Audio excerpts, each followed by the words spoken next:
ताज्या बातम्यांसाठी महान करेला सबस्क्राइब करा आणि बेल आयकॉनला क्लिक करा। सनगड तालुक्यात संजय गांधी निराधार योजनेचे 291 प्रस्ताव मंजूर।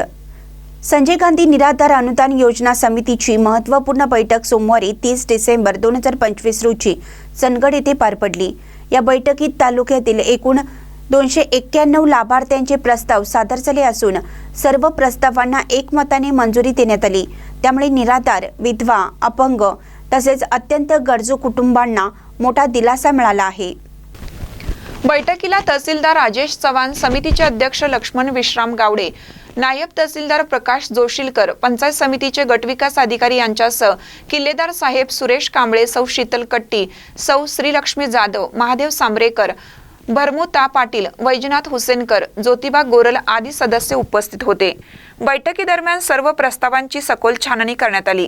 पात्र लाभार्थ्यांना शासनाच्या संजय गांधी निराधार अनुदान योजनेचा लाभ वेळेत मिळावा यासाठी प्रशासनाने सकारात्मक भूमिका घेतल्याचे स्पष्ट केलं। या योजनेमुळे वृद्ध, अपंग, विधवा आणि आर्थिकदृष्ट्या दुर्लभ घटकांना नियमित आर्थिक मदत मिळून त्यांचे जीवनमान उंचावण्यास मदत होणार आहे। प्रशासनाची कार्यक्षमता आणि समितीच्या समन्वयामुळे सर्व प्रस्ताव मंजूर होणे ही बाब तालुक्यासाठी दिलासादायक ठरली आहे। महानकर न्यूजसाठी सनगडहून प्रकाश ऐनापुरे।